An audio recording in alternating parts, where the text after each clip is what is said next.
Imagina que estás en un vagón de tren y miras por la ventana hacia el fondo de una barranca. El tren desciende. La pendiente es tan pronunciada que el cuerpo se inclina hacia adelante sin que puedas evitarlo. Y entonces lo ves. Ahí abajo, entre paredes de roca que caen sin fondo visible, hay unas vías de acero.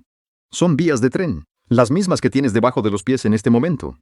El mismo tren en el que vas, pero 200 metros más abajo. Imagina que eso no es un error de perspectiva. Que esas vías que ves desde arriba son las que pisaste hace 20 minutos. Que el tren, para subir por esta barranca, giró sobre sí mismo y cruzó por encima de su propio camino. Una espiral de acero clavada en la piedra más áspera de la Sierra Tarahumara. Un nudo de rieles que solo tiene sentido cuando el abismo no permite pasar en línea recta. Imagina que para construir eso, hubo que colgar hombres de cuerdas en paredes de roca vertical. Que entre el primer plano dibujado sobre papel y el último riel colocado en su sitio, pasaron 89 años, durante los cuales 2 compañías quebraron, un sueño americano se hundió en la sierra, y la barranca de Temoris se cobró vidas que jamás aparecieron en ningún registro oficial. No estamos hablando del Espiral de Brucio, en los Alpes suizos, con sus prados verdes y su turismo organizado. Estamos hablando de algo construido sobre el borde de un abismo mexicano, en una barranca que declararon imposible durante décadas.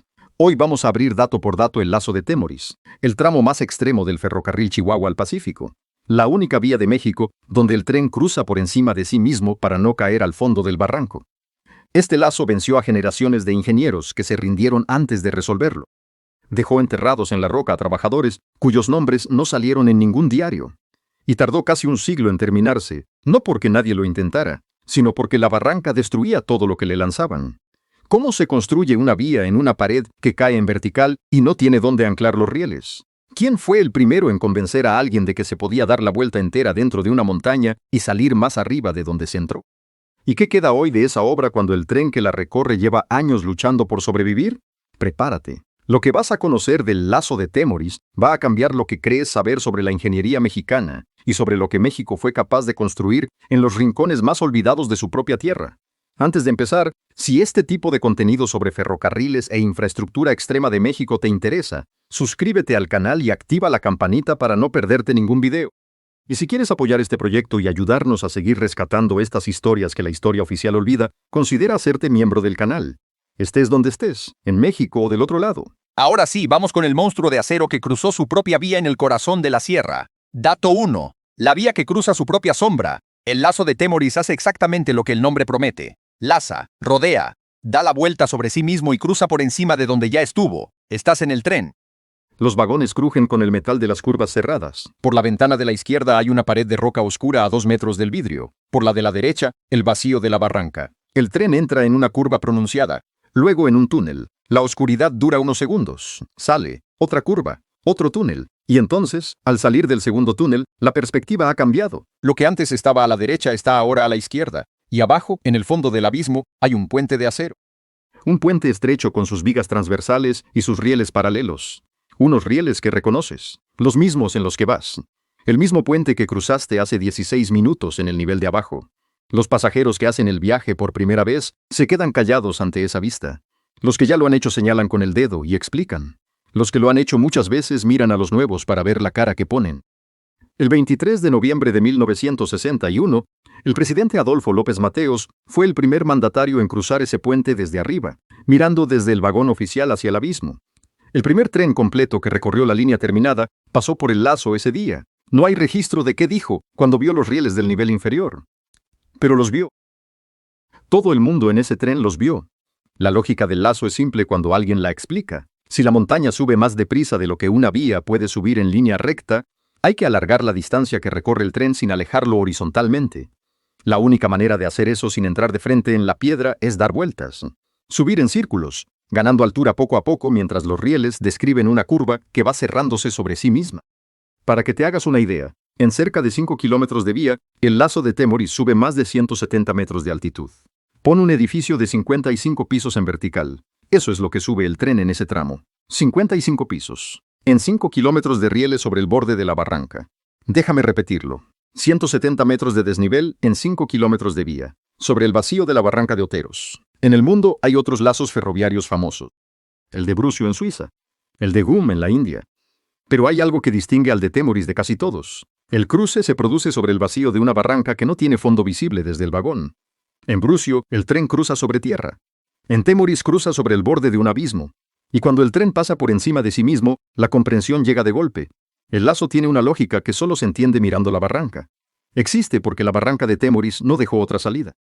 Y esa barranca merece su propio dato. Dato 2. La barranca que no dejó otra salida. La barranca de Oteros, que los del lugar llaman barranca de Temoris, no aparece bien representada en los primeros mapas que los ingenieros llevaron a la sierra. Los mapas del siglo XIX eran optimistas. Los dibujaban hombres que tomaban medidas desde los bordes sin bajar al fondo. Ponían el instrumento en el borde del cañón, apuntaban hacia el otro lado, calculaban. Y lo que el instrumento les decía no siempre correspondía con lo que había entre los dos bordes. Los primeros topógrafos que Albert Kinsey Owen contrató para reconocer la ruta llegaron a la zona de Temoris en los años 80 del siglo XIX. Llegaron con mulas, con equipos de latón y con una fe en la ingeniería que el terreno iba a poner a prueba de manera muy concreta. Lo que encontraron no coincidía con sus planos previos. Las paredes de la barranca de Oteros no tenían la pendiente gradual que los mapas sugerían. Eran cortes casi verticales de piedra oscura y compacta que caían 200, 300 metros en distancias horizontales de apenas decenas de metros, no kilómetros, metros. Una barranca con esa geometría tiene un nombre preciso entre los ingenieros de vía. Problema sin solución directa. Porque una vía de ferrocarril tiene límites físicos muy concretos. El tren no puede subir más de un cierto porcentaje de pendiente sin que las ruedas pierdan tracción sobre el riel. Los trenes de la época aguantaban gradientes de hasta 25 milésimas. Por encima de eso, el tren se detiene, o resbala. En la barranca de Temoris, la diferencia de altitud que la vía tenía que salvar era de más de 170 metros. El espacio horizontal disponible para hacerlo era de menos de 5 kilómetros.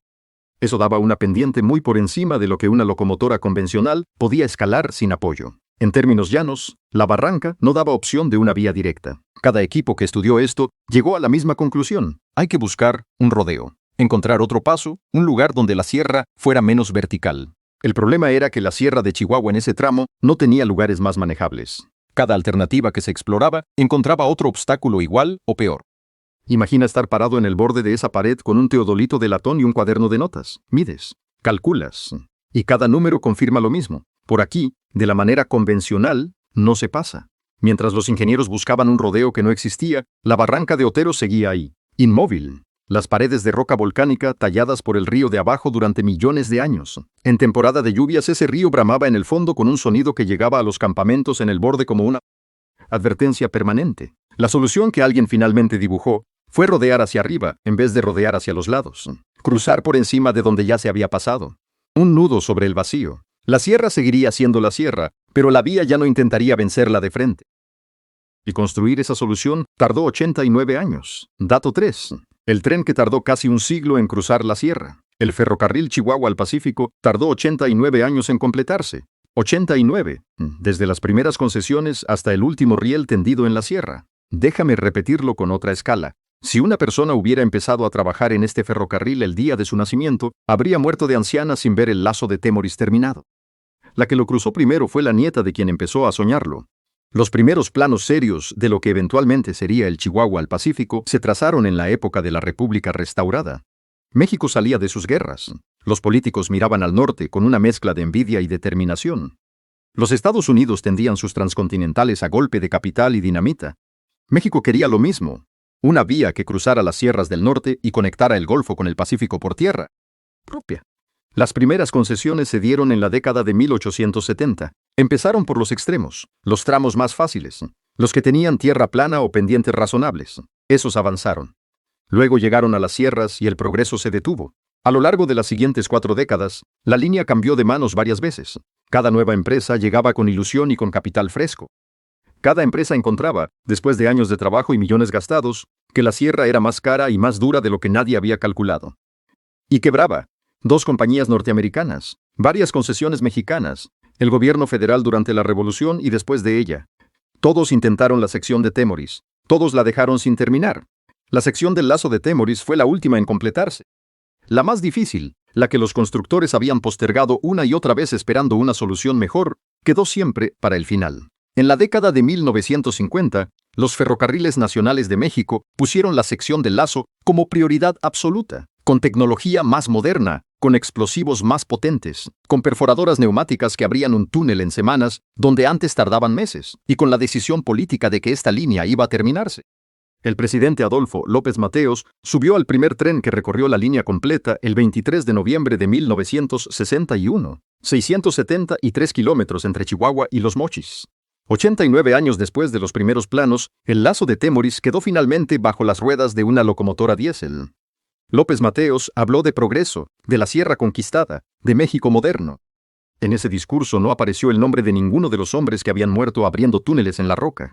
Tampoco el de los que soñaron la línea antes de que nadie tuviera los medios para construirla. Uno de esos hombres merece un dato entero para él solo. Dato 4.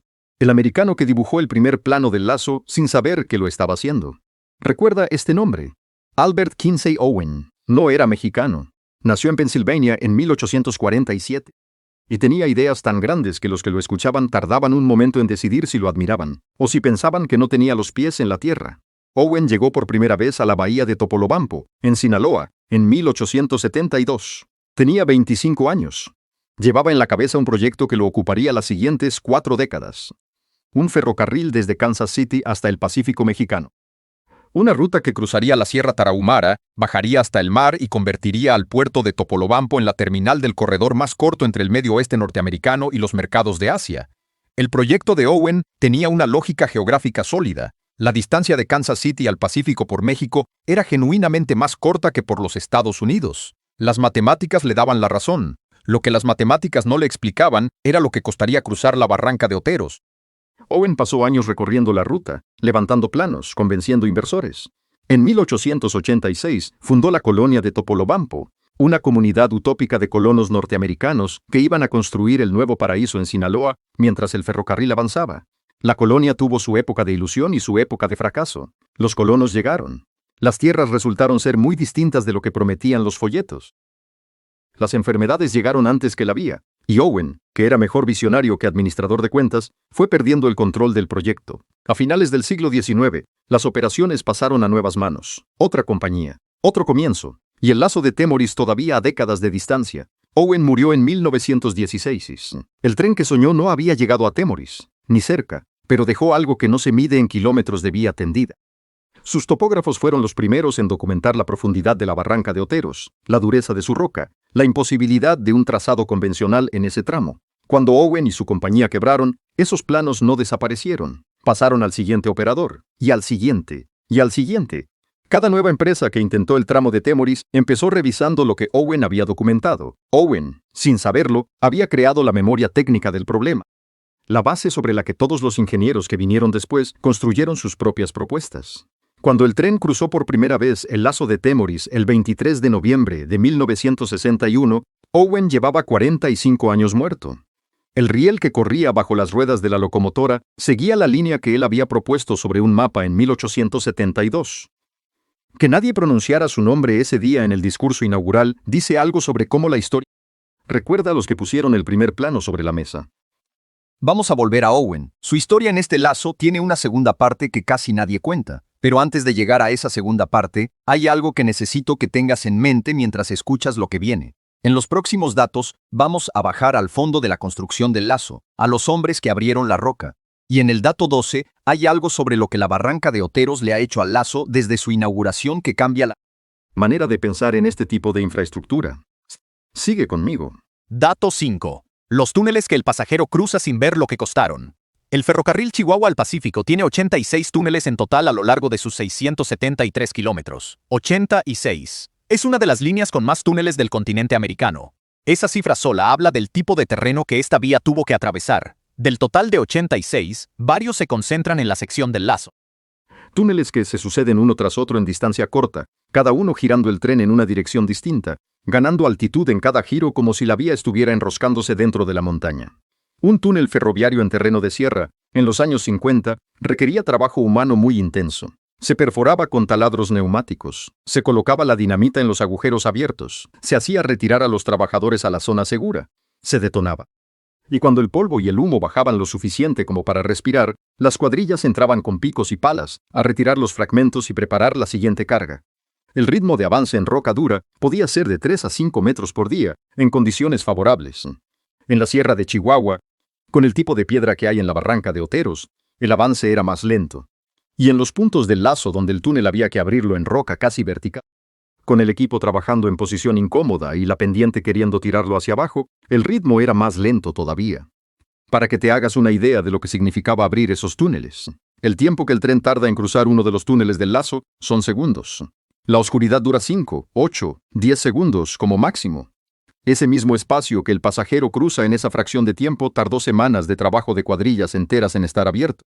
Cuando el tren entra en el primer túnel del lazo y la oscuridad se traga el vagón, los segundos que dura esa oscuridad son exactamente los mismos que los trabajadores tardaron días en ganar. Hay algo más en los túneles del lazo que no se ve desde el vagón: la curvatura. Un túnel recto es una operación relativamente directa. Un túnel curvo es mucho más complicado. Hay que cambiar constantemente la dirección de la perforación, calibrar el ángulo de cada carga, prever cómo la roca va a ceder en una curva donde la presión no es uniforme en ambos lados. Los túneles del lazo de Temoris son curvos. Tienen que serlo para que el tren pueda girar dentro de la montaña. Eso los convirtió en uno de los retos técnicos más exigentes de toda la construcción del Chihuahua al Pacífico. Lo que esos túneles significan técnicamente es una cosa. Lo que significan para el pueblo que vive al final de ellos es otra distinta. Dato 6. El pueblo que nació del tren y que muere si el tren se va. La estación de Temoris es pequeña. Un andén de concreto con techo de lámina, una caseta donde en los días de paso del tren se venden tacos y refrescos, y unos cuantos bancos donde los pasajeros que descienden esperan a que el tren se pierda barranca abajo con su ruido de locomotora y sus vagones pintados de azul y plata. El municipio de Temoris está en la parte baja de la barranca, a cerca de 600 metros sobre el nivel del mar.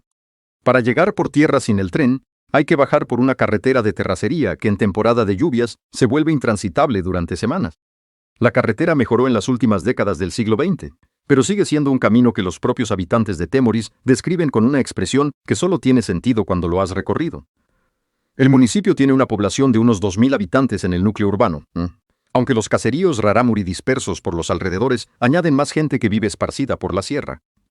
Para estas comunidades, el tren funciona como la única conexión confiable con el mundo que queda arriba de la barranca. Cuando el ferrocarril llegó a este tramo en los años 60, los pueblos de la barranca vivían en un aislamiento que no era muy distinto del que describían los viajeros del siglo anterior. Llevar una mercancía desde el fondo de la barranca hasta Chihuahua requería días. Un enfermo grave tenía pocas alternativas. Un producto local no tenía mercado real si no podía salir de la sierra. El tren cambió eso, no de golpe, no de manera perfecta, pero trajo correo, trajo medicamentos, trajo maestros que bajaban de las ciudades del altiplano a las escuelas de la barranca, y trajo la posibilidad de que algo producido en Temoris, una artesanía, una carga de ganado, llegara a un mercado real sin necesitar una semana de mulas y arrieros. Imagina lo que significó para las familias de Temoris el primer día que una locomotora paró en su estación.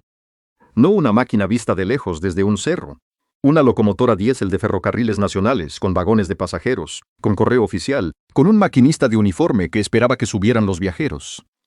El sonido del pitido de esa locomotora en el fondo de la barranca rebotaba entre las paredes de piedra y llegaba a cada casa del pueblo como algo que no había tenido nombre hasta ese momento. Hoy, Temoris sigue dependiendo del tren. Pero el tren ya no es lo que era en aquellos primeros años.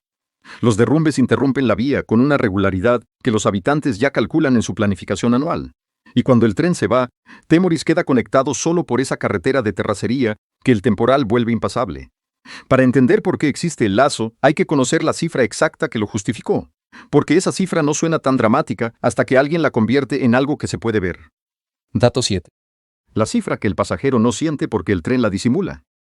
El Chihuahua al Pacífico desciende desde el altiplano chihuahuense hasta el nivel del mar.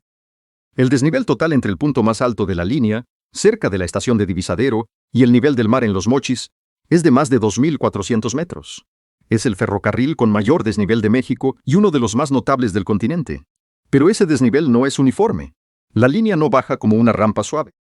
Tiene tramos donde apenas cambia de altitud durante kilómetros, y tiene tramos donde cambia de golpe, en pendientes que obligan a la locomotora a trabajar al límite de su capacidad. El tramo del lazo de Temoris es uno de los más pronunciados de toda la línea. Cerca de 170 metros de desnivel en 5 kilómetros de vía.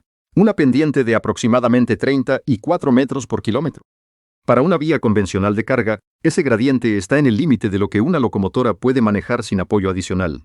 Para que te hagas una idea real de lo que eso significa, si caminaras por esa vía en horizontal, Caminarías 5 kilómetros y subirías lo mismo que si hubieras subido un edificio de 55 pisos por las escaleras. El tren lo hace en minutos, con motor y rieles de acero. Lo que el tren hace con la tecnología, los hombres que construyeron esa vía lo hicieron con sus cuerpos durante años. Déjame repetirlo de otra manera. 170 metros de desnivel en 5 kilómetros. Imagina a un hombre de 60 años, en la barranca de Oteros, al que le dices que tiene que subir eso, en roca. Sin carretera. Con herramientas en la mano. Eso es lo que los peones de los ferrocarriles nacionales hicieron durante años para abrir la cantera, Clavar los rieles y construir los puentes que sostienen el lazo hoy. Lo que hace posible que el tren suba esa pendiente sin que los pasajeros la noten demasiado es el lazo mismo. Al dar la vuelta, al girar sobre sí mismo, la vía distribuye el desnivel a lo largo de una distancia mayor. En vez de subir 170 metros en 2 kilómetros en línea recta, que habría sido mecánicamente imposible, lo sube en 5 kilómetros de curva. El lazo convierte una pendiente imposible en una pendiente manejable a base de añadir kilómetros de recorrido que el tren gana circulando en espiral. Un truco de geometría resuelto con acero y dinamita en una barranca donde la matemática era lo de menos. El segundo americano que intentó construir este ferrocarril lo entendió tan bien como Owen, y fracasó igualmente antes de poder resolver el lazo. Dato 8. El segundo americano que también fracasó antes de llegar a Temoris. Ya conoces a Albert Kinsey Owen. Pero Owen no fue el único que trató de construir este ferrocarril desde el lado norteamericano. Hubo un segundo hombre, y su historia merece su propio dato porque sin él tampoco habría lazo. Arthur Stilwell nació en Rochester, Nueva York, en 1859. Era promotor de ferrocarriles. Tenía el talento de convencer a inversores de las apuestas más ambiciosas, y también el talento de meterse en proyectos que rozaban lo imposible. En el año 1900, Stilwell fundó la Kansas City, México y Oriente Railway, la compañía que los historiadores del ferrocarril conocen como la KCMO. El objetivo era el mismo que Owen había perseguido: conectar Kansas City con el Pacífico mexicano a través de Chihuahua y la Sierra Tarahumara. La diferencia era que Stilwell tenía más capital inicial y era más empresario que utopista. La KCMO avanzó.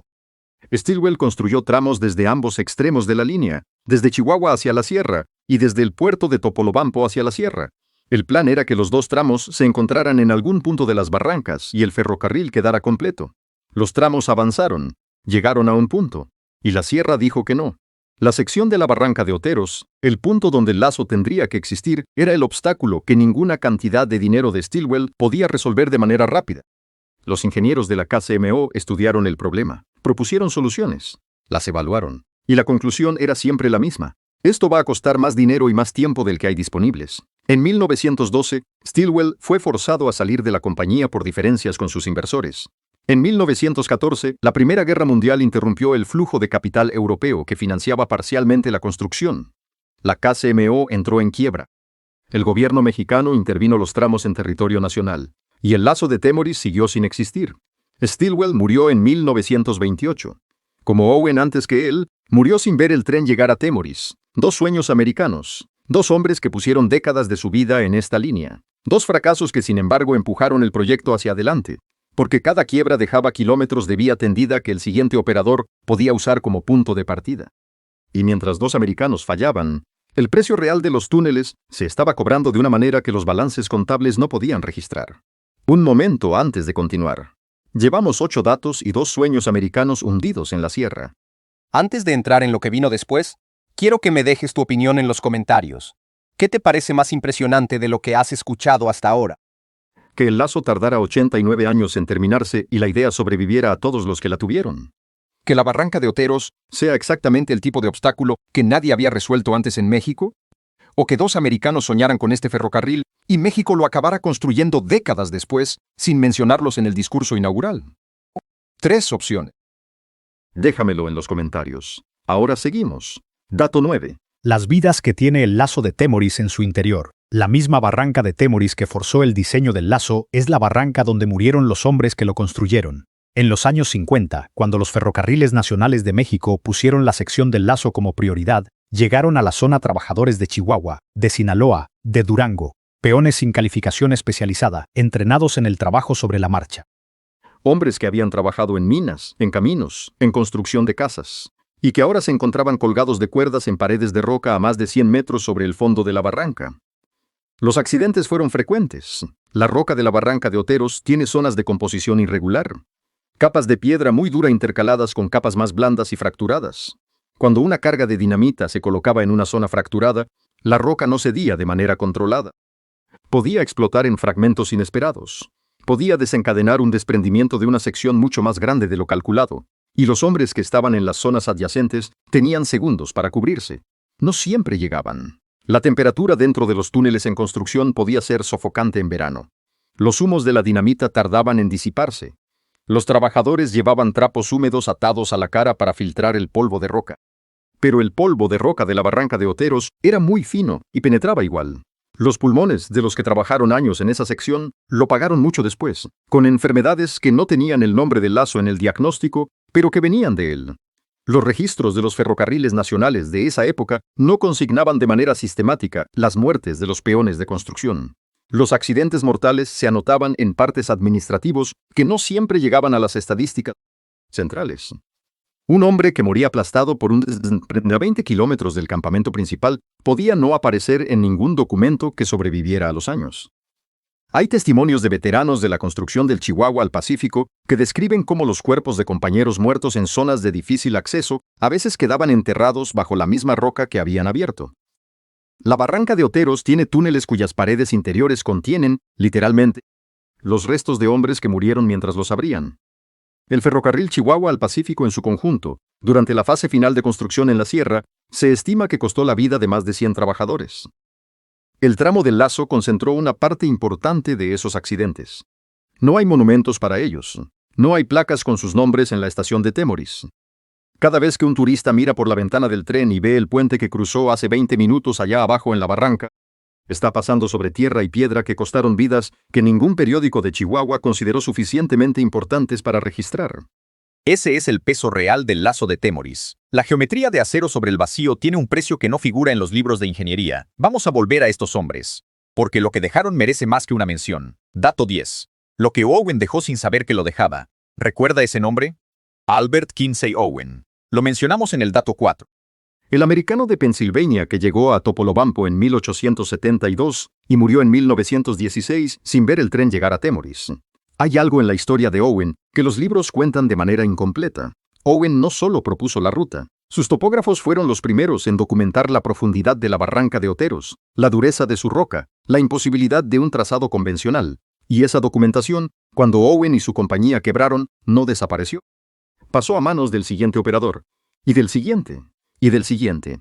Cada nueva empresa que intentó el tramo de Temoris empezó revisando lo que Owen había documentado, porque era la única información técnica confiable que existía de esa sección. Owen, sin saberlo, había creado la memoria técnica del problema, la base de datos de obstáculos y posibles soluciones sobre la que todos los ingenieros que vinieron después construyeron sus propias propuestas. Cuando los ingenieros de los ferrocarriles nacionales llegaron a la barranca de Oteros en los años 50 con sus perforadoras neumáticas y su tecnología de mediados del siglo XX, encontraron en los archivos de la empresa los estudios de Owen de 70 años antes. Sus mediciones de la barranca, sus cálculos de pendiente, sus conclusiones sobre la imposibilidad de un trazado directo. Y encontraron también, en esos documentos, la primera mención conocida de un trazado en espiral como posible solución para el desnivel de Temoris. Owen o sus ingenieros habían considerado la idea. No pudieron desarrollarla porque no tenían el capital ni la tecnología para ejecutarla, pero la habían registrado. El lazo de Temoris fue, en cierta medida, la realización tardía de una idea que Owen dejó escrita en un papel 70 años antes de que nadie tuviera los medios para hacerla real. Esto no está en los libros de texto sobre el Chihuahua al Pacífico. Hay una razón para eso, y tiene que ver con la narrativa que los gobiernos mexicanos de la posguerra quisieron construir alrededor de la inauguración de 1961. Una narrativa de logro nacional, de ingeniería mexicana venciendo a la sierra. En ese relato, dos americanos que fracasaron décadas antes no tenían un lugar cómodo. En los años 60, en plena Guerra Fría y con el gobierno buscando consolidar la identidad nacional en sus grandes proyectos de infraestructura, un ferrocarril cuya historia técnica empezaba con dos extranjeros que quebraron no encajaba bien en el discurso oficial. La historia del lazo que se enseñó en las escuelas empezaba cuando los ferrocarriles nacionales tomaron el proyecto definitivamente. Todo lo que vino antes se mencionaba en abstracto, como prehistoria sin nombre. Pero la historia técnica del lazo empieza con Owen. Mientras Owen peleaba con planos y con inversores, otros vivían en esas barrancas desde antes de que nadie hubiera soñado con un riel. Dato 11. La vía que cruzó el territorio rarámuri sin pedirle permiso a nadie. La Sierra Tarahumara era el territorio del pueblo rarámuri siglos antes de que cualquier ingeniero llegara con planos de ferrocarril. Los rarámuri, también conocidos como Tarahumara, habitan esa sierra desde antes de la conquista española. Y cuando los españoles llegaron, respondieron como lo harían siglos después frente a los constructores del ferrocarril, retirándose hacia adentro, hacia los cañones más profundos y los caminos más difíciles. El noruego Carl Lumholtz, antropólogo que exploró la Sierra Tarahumara entre 1891 y 1894, fue el primero en documentar de manera sistemática la vida de las comunidades rarámuri en el fondo de esas barrancas. En sus notas, describe caseríos en paredes de roca, terrazas de cultivo en pendientes que hacen mareos a quien llega de fuera, y una relación con el territorio vertical que ningún forastero podía imitar. Lumholtz escribió que los rarámuri conocían cada vereda, cada sendero de la barranca, con una precisión que ningún mapa de la época podía capturar. Se movían por ese terreno con una facilidad que a los europeos les parecía casi sobrenatural, no porque tuvieran poderes especiales, porque lo habían caminado toda la vida. Es irónico y un poco vergonzoso que haya sido un noruego el que documentó con mayor precisión la vida de los rarámuri en esa sierra, mientras las instituciones mexicanas, que tenían la responsabilidad de conocer su propio territorio, llegaban décadas después con planos de ferrocarril. Cuando los constructores del Chihuahua al Pacífico llegaron a la zona de Temoris, encontraron comunidades rarámuri viviendo en los mismos puntos donde tendrían que colocar la vía, los campamentos y los depósitos de explosivos. La construcción del lazo no les pidió opinión a nadie.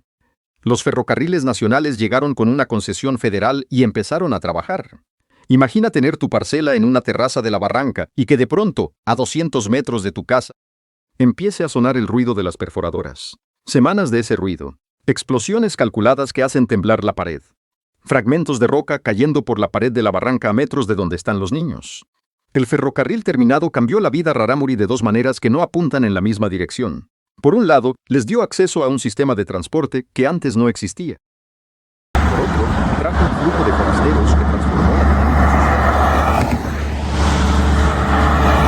social. El tren pasó, el lazo existe, y los rarámuri siguen viviendo en las paredes de esa barranca, cruzando la vía a pie en los puntos donde la sierra no ofrece otro paso.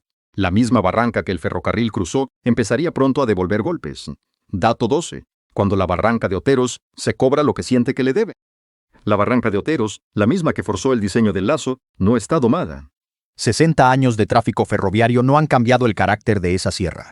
El ferrocarril Chihuahua al Pacífico es una de las líneas más susceptibles a interrupciones por fenómenos naturales de todo México. Los derrumbes son la causa principal. En la temporada de lluvias, de junio a septiembre, el agua que cae en la sierra satura el suelo de las paredes de las barrancas. La roca que parece sólida desde el vagón tiene zonas de fractura interna que el agua llena, expande y eventualmente rompe. Y cuando una sección de pared cede, cae, sobre la vía, sobre los puentes, sobre los taludes. En los años con temporada intensa, el tramo de Temoris puede quedar cerrado durante semanas. En los años con fenómenos meteorológicos excepcionales, durante meses. En algunos cierres, la interrupción ha durado lo suficiente como para que la vegetación comenzara a crecer sobre los rieles antes de que llegaran las cuadrillas de limpieza. Para la gente de Temoris y de los caseríos rarámuri del fondo de la barranca, un cierre del tren es un aislamiento real. La carretera de terracería existe, pero después de lluvias fuertes, tampoco siempre está transitable. Un cierre largo puede significar semanas sin posibilidad de sacar mercancía, sin que lleguen medicamentos, sin que salga un enfermo que necesite atención hospitalaria. La administración de la línea tiene cuadrillas de mantenimiento que trabajan en la vía de manera permanente. Cuadrillas que revisan los túneles, refuerzan los taludes, inspeccionan los puentes después de cada temporada de lluvias. Con 60 años de vía en terreno volcánico con historia de movimiento sísmico, la tarea no termina nunca. Hay un tramo del lazo, en la entrada de uno de los túneles del lado alto, donde la roca del techo ha sido reforzada con hormigón proyectado en varias ocasiones a lo largo de los años. La primera intervención en la década de los 70. Una segunda en los 90. Una tercera después de que un temporal particularmente fuerte removiera parte de la roca interior. El túnel sigue ahí. El tren sigue pasando. Pero lo que el pasajero no ve es la cantidad de trabajo de mantenimiento que hay entre él y la barranca que está a metros de su ventana. La barranca de Oteros no hizo ninguna concesión cuando los ingenieros abrieron los túneles, y no hace ninguna concesión ahora que el tren lleva 6 décadas cruzándola. Lo que viene ahora cambia el ángulo de la historia, porque hay una decisión de los años 90 que casi cambia el destino del lazo de una manera que la barranca nunca habría logrado por sí sola. Y en el dato 16 Hay una cifra sobre el lugar de este lazo en el mundo que la mayoría de los mexicanos no conoce. Sigue. Dato 13. La privatización que cambió quién puede cruzar el lazo. En 1995, el gobierno del presidente Ernesto Zedillo tomó la decisión de privatizar los ferrocarriles nacionales de México. La red ferroviaria nacional que el Estado había operado durante décadas se desmanteló y se entregó en concesiones a empresas privadas. El argumento era económico. Ferronales perdía dinero. El material rodante envejecía. El mantenimiento era insuficiente en muchos tramos. La eficiencia operativa era baja. Lo que la privatización no calculó de la misma manera fue el papel social del ferrocarril en las comunidades que dependían de él para su conexión básica con el mundo. El Chihuahua al Pacífico quedó dividido. Las operaciones de carga pasaron al ferrocarril mexicano, conocido como Ferromex. El servicio de pasajeros, el Chepe, se mantuvo en funcionamiento, pero con una lógica de negocio diferente. El tren de carga ya no tenía que preocuparse por las paradas de Temoris, ni por los horarios de las familias Rarámuri. Su negocio era mover mercancía eficientemente entre los extremos de la línea. El servicio de pasajeros, sin el subsidio que antes proporcionaba ser parte de una red nacional, tuvo que reinventarse. La solución fue el turismo. El Chepe dejó de ser el ferrocarril de las comunidades de la Barranca y empezó a ser el tren turístico de la Sierra Tarahumara. Los folletos, la publicidad, el precio de los boletos, todo se orientó hacia el turista que quería hacer el viaje de aventura. Para el turista, el resultado es un producto hermoso. El viaje por el lazo de Temoris y las barrancas es una experiencia que pocos trenes del mundo pueden ofrecer. Para los habitantes de Temoris y de los caseríos de la Barranca, el resultado fue diferente. El tren que antes era su conexión cotidiana con el altiplano se convirtió en un servicio caro y con frecuencias reducidas. La administración respondió eventualmente con dos servicios: el Chepe Express para el turista, con vagón panorámico y precio premium, y el Chepe Regional para las comunidades locales, con más paradas y acceso más asequible. El lazo es el mismo para ambos. Los rieles son los mismos. El puente sobre el abismo de la Barranca de Oteros es el mismo. Pero la experiencia de cruzarlo depende de en cuál de los dos vagones te encuentres. Hay una imagen que explica bien ese cambio. Antes de la privatización, el tren paraba donde hubiera pasajeros esperando al borde de la vía. Un agricultor rarámuri con 2 costales de maíz podía detener el tren haciendo una señal desde el borde de la barranca en un punto sin nombre entre 2 estaciones. Después de la privatización, las paradas son las paradas. Los costales y el agricultor tienen que llegar a la estación oficial o quedarse. La privatización cambió quién puede cruzar el lazo. El lazo en sí mismo no cambió. Lo que sucede en él es lo mismo desde 1961. Dato 14. Los segundos en que el tren pasa por encima de sí mismo. Llevamos 13 datos hablando del lazo de Temoris. Es momento de estar dentro de él. El tren viene desde el altiplano de Chihuahua. Ha bajado durante horas por una pendiente que se hace más pronunciada conforme avanza hacia la barranca. El paisaje ha ido cambiando. Los bosques de pino del altiplano se han transformado en vegetación de transición, luego en matorral de barranca, y los colores han pasado del verde profundo al ocre y al gris de la roca expuesta al sol. El tren aminora la velocidad. La locomotora trabaja distinto en la pendiente. Entonces llega el primer punto del lazo. Una curva pronunciada que lleva el tren hacia el interior de la sierra. La pared de roca oscura aparece por la ventana izquierda a metros del vidrio. Se escucha el cambio de sonido cuando el tren entra en el túnel. El traqueteo de las ruedas sobre los rieles se amplifica y rebota en las paredes de piedra. La oscuridad dura unos segundos. El aire huele a roca húmeda y a metal. El tren sale del túnel. Otra curva. Un puente. Los vagones cruzan sobre el vacío. Abajo, el fondo de la barranca de Oteros. La altura es suficiente para que el cuerpo lo registre sin necesidad de mirarlo. Otro túnel, y aquí es donde sucede. Cuando el tren sale del segundo túnel, la perspectiva ha cambiado. Lo que antes estaba a la derecha está ahora a la izquierda. Y abajo, muy abajo, hay un puente de acero con sus vigas transversales y sus rieles paralelos. Unos rieles que reconoces. Los mismos en los que vas. El mismo puente que cruzaste hace 16 minutos en el nivel de abajo. Ese reconocimiento tarda un momento en llegar. Primero ves el puente. Luego identificas los rieles. Luego el cerebro procesa la geometría. El tren ha dado la vuelta sobre sí mismo. El punto de abajo y el punto de arriba son el mismo lugar en el espacio. La vía describe una espiral. Todo el recorrido anterior ha sido el mecanismo para llegar a este reconocimiento. Los que hacen el viaje por primera vez se quedan en silencio. Los que lo han hecho muchas veces esperan ese momento como quien espera el final de una historia que ya conoce, pero que quiere escuchar otra vez. El tren continúa. El puente de abajo desaparece detrás de la roca cuando la curva siguiente cierra la perspectiva. Y el lazo queda atrás. Pero la sensación de haber cruzado por encima de un tiempo anterior no desaparece de la misma manera que desaparece un paisaje normal. El lazo dura segundos. El efecto dura el resto del viaje. Hay pasajeros que han repetido el viaje 4, 5, 10 veces solo para ver ese momento. Gente de 60 y 70 años que lo hizo por primera vez de joven y que vuelve porque quiere sentir otra vez esa desorientación específica. El instante en que el cerebro no puede creer lo que los ojos le están diciendo. El momento en que la geometría de la vía se vuelve visible y comprensible al mismo tiempo. Ese es el tipo de experiencia que los ferrocarriles del siglo XXI ya no saben cómo fabricar. Dato 15. Lo que el sueño de Owen se convirtió, y lo que eso le habría costado aceptar. Albert Kinsey Owen llegó a Topolobampo en 1872 con el proyecto de conectar Kansas City con el Pacífico. Murió en 1916 sin haberlo conseguido. 89 años después de sus primeros planos, el tren existía. El problema es el tipo de corredor en que se convirtió. Owen promovía el ferrocarril como vía de transporte de carga. Minerales de Chihuahua, mercancías del centro de México, ganado del norte.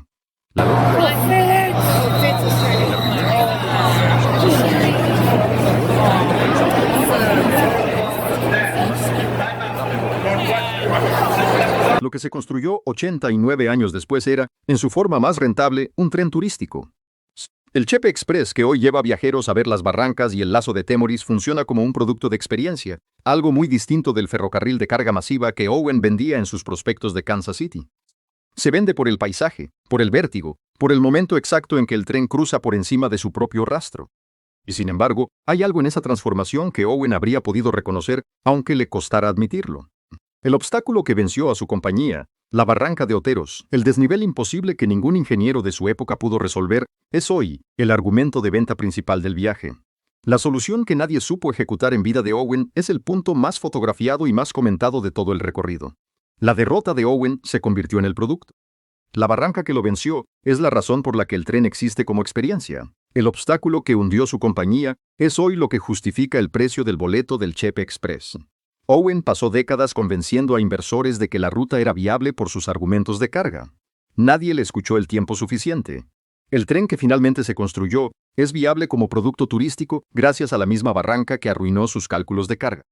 Eso es lo que queda de Albert Kinsey Owen en el lazo de Temoris, una derrota que se convirtió en el argumento de venta de lo que vino después, y una documentación técnica que nadie reconoció pero que todos utilizaron.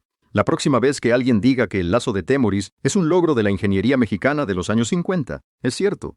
Pero la mitad de esa verdad empieza con un americano que llegó a Topolobampo en 1872 y que pasó 4 décadas siendo el primero en no poder hacer lo que soñaba. La otra mitad está en los que vinieron después y usaron lo que él dejó escrito sobre su propia derrota. Dato 16. El récord que el lazo de Temoris no reclama pero que le corresponde. En el mundo existen varias espirales ferroviarias notables. El criterio para que una espiral sea considerada digna de documentación tiene que ver con la espectacularidad del entorno, la magnitud del desnivel que resuelve y la complejidad técnica de su construcción. El viaducto de Brucio, en el cantón de los Grisones en Suiza, es el más fotografiado de todos. El tren del Rhaetian Railway hace un giro completo de 360 grados sobre un viaducto de 9 arcos de piedra, con un fondo de prado alpino que ha aparecido en más postales que el propio Matterhorn. Brucio tiene algo que el lazo de Temoris no tiene: turismo masivo bien organizado, plataformas de observación diseñadas para los fotógrafos, señalización que indica exactamente dónde posicionarse, y un material rodante diseñado con la espiral en mente. El Gum Loop, en la línea Darjeeling-Himalayan en la India, es otro de los grandes. El tren sube por las estribaciones del Himalaya, haciendo una espiral en el punto donde la pendiente es demasiado pronunciada para subir directamente. Patrimonio de la Humanidad por la UNESCO. Documentado, señalizado, integrado en el turismo de la región desde hace generaciones. Hay espirales ferroviarias en Austria, en Suecia, en Sri Lanka.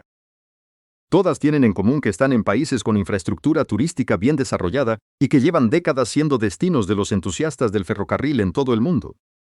El lazo de Temoris no tiene ninguna plataforma de observación. No hay señalización que le diga al viajero en qué momento exacto va a haber el cruce. No hay nada en la estación de Temoris que lo señale como uno de los lazos ferroviarios más extraordinarios del continente americano. El lazo existe en el horario del tren como un tramo de vía entre estaciones. Nada más. Lo que tiene el lazo de Temoris que Brucio y Gum no tienen es el entorno en que existe. La barranca de Oteros no es un prado alpino ni una ladera del Himalaya. La profundidad del abismo sobre el que el tren cruza cuando pasa por encima de sí mismo no tiene equivalente directo en los otros lazos del mundo. En Brucio el tren cruza sobre tierra. En Temoris cruza sobre el borde de una barranca que va a seguir esperando durante los próximos millones de años. Ese es el récord que el lazo de Temoris no reclama. El más extremo del continente en cuanto al entorno de vacío en que opera, sin plataforma de observación, sin folleto turístico específico. Solo el tren, los rieles y la barranca. Hay otro detalle que el mapa de los grandes lazos del mundo no muestra: el contexto en que cada uno se construyó. El espiral de Brucio se construyó en Suiza, uno de los países con mayor renta por habitante del mundo en los años en que se abrió esa línea. El Gum Loop se construyó bajo administración colonial británica con los recursos de un imperio. El lazo de Temoris se construyó en una sierra de Chihuahua en los años 50, con el presupuesto de los ferrocarriles nacionales de un México que todavía estaba en pleno proceso de industrialización.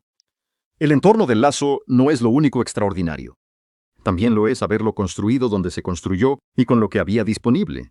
Quédate hasta el final. Quedan 4 datos y el último cambia el peso de todo lo que has escuchado hasta ahora. Dato 17. El chihuahuense que puso el dinero donde los americanos habían fallado. Owen fracasó. Stilwell fracasó. Pero el proyecto no murió con ellos. Sobrevivió también porque hubo capital mexicano dispuesto a seguir apostando por la línea cuando los norteamericanos se habían retirado.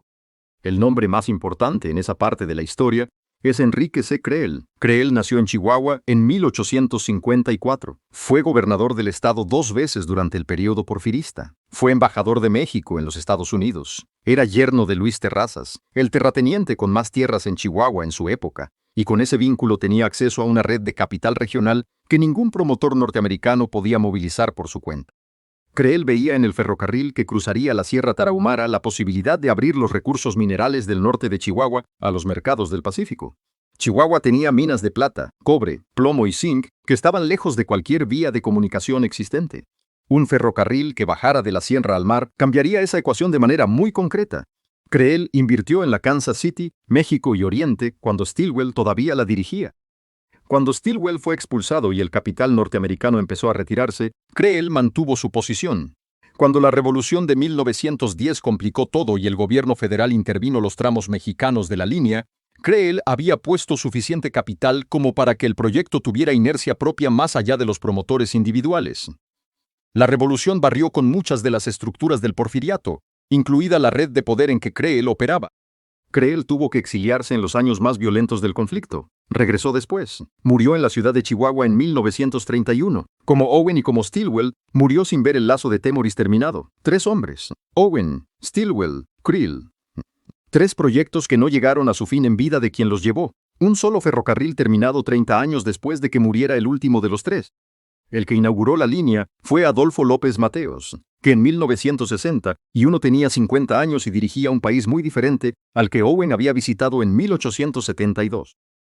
El dinero de Creel, el sueño de Owen, la perseverancia de Stilwell, la determinación final de los ferrocarriles nacionales. Todo converge en un tramo de 5 kilómetros de vía sobre el vacío de la barranca de Oteros.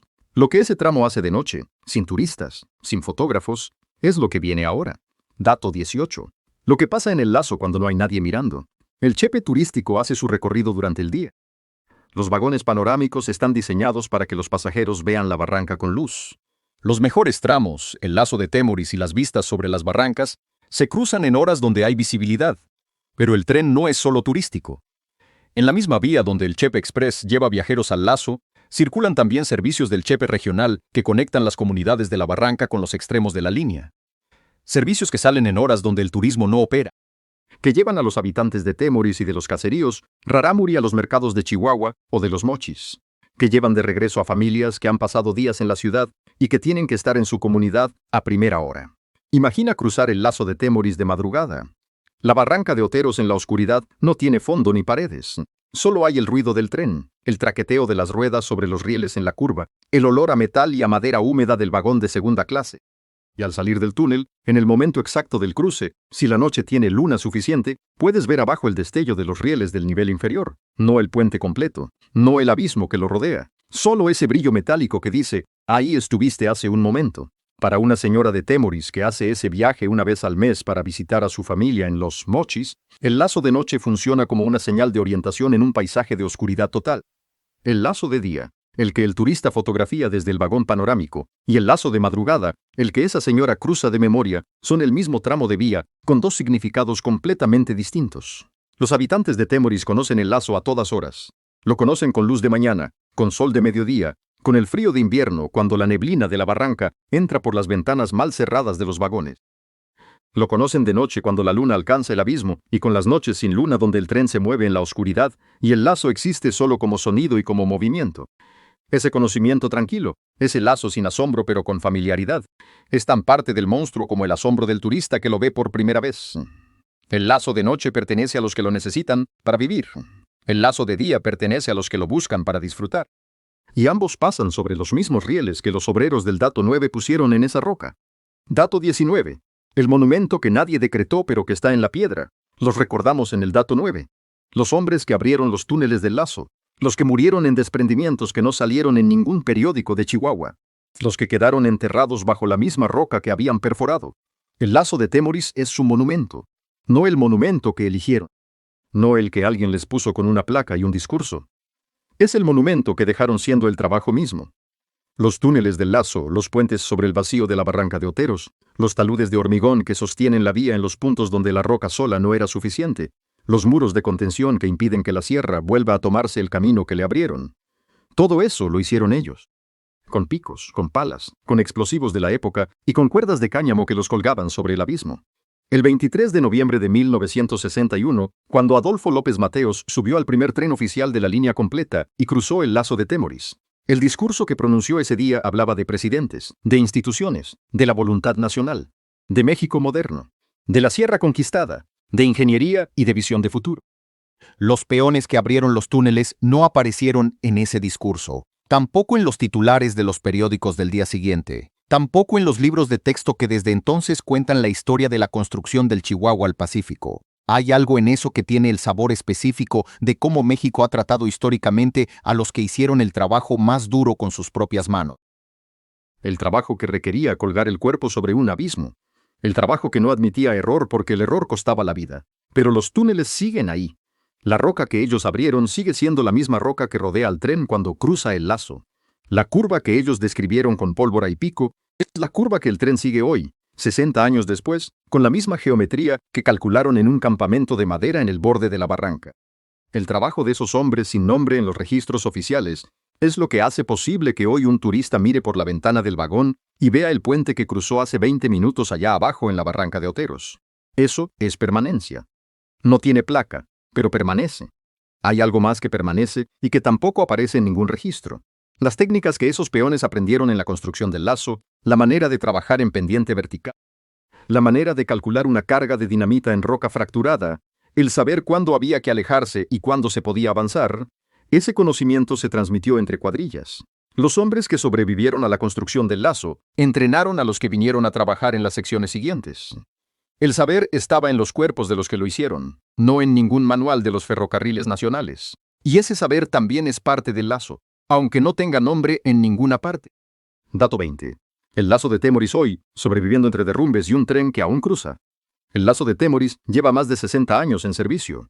60 años en los que el puente sobre la barranca de Oteros ha visto pasar locomotoras de vapor, locomotoras diésel, vagones de carga, llenos de minerales y vagones turísticos con cámaras fotográficas. Todo ha cruzado ese puente. Todo ha girado dentro de esos túneles. Todo ha llegado al momento en que el tren pasa por encima de su propio rastro.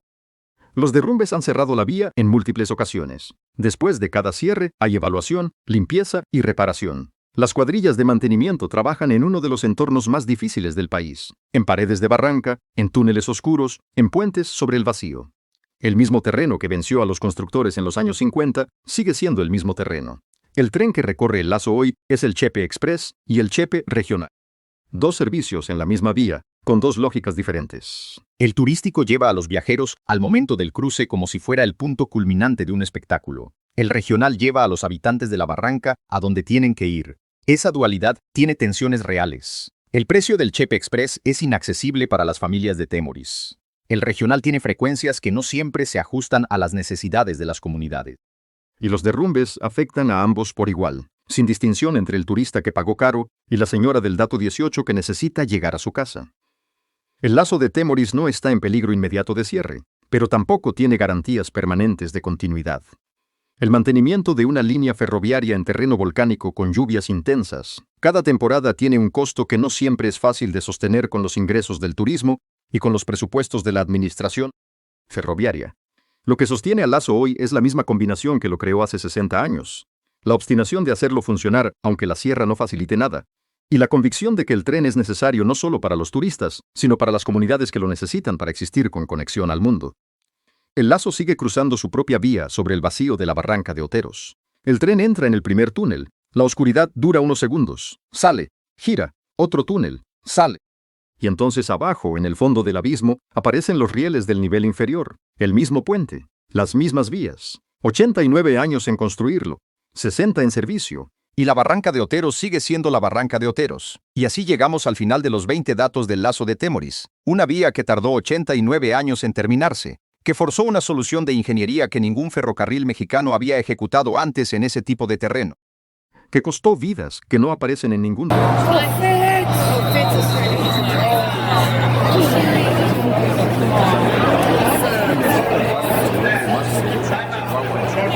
Y construida finalmente por los Ferrocarriles Nacionales de México, con perforadoras neumáticas y peones de la sierra que cobraban lo mínimo y arriesgaban lo máximo.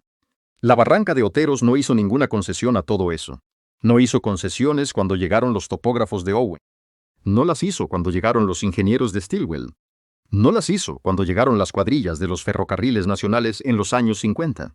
Y no las hace hoy, cuando el tren lleva 6 décadas cruzándola con la regularidad de un servicio público. Lo que la barranca no pudo hacer fue que la vía no se construyera. Y eso, en una sierra que venció a todo lo que llegó antes del lazo, tiene un peso específico que vale la pena reconocer. Hay algo que quiero decirles al terminar este recorrido.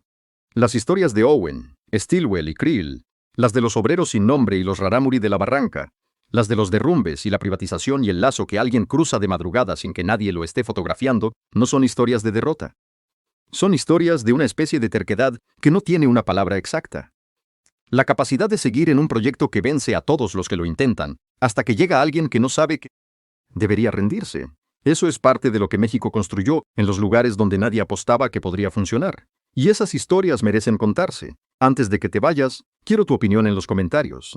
3 opciones para elegir. ¿Qué te parece más impresionante del lazo de Temoris? ¿Que el tren cruce por encima de sí mismo sobre un abismo que no tiene fondo visible desde la ventana del vagón? ¿Que la construcción de ese tramo tardara décadas en resolverse cuando el resto de la línea ya estaba casi terminado? ¿O que los obreros que abrieron esos túneles no aparezcan en ningún monumento oficial a 60 años de la inauguración? Déjamelo en los comentarios. Y si este tipo de historias sobre ferrocarriles e infraestructura extrema de México te interesa, si quieres seguir conociendo los rincones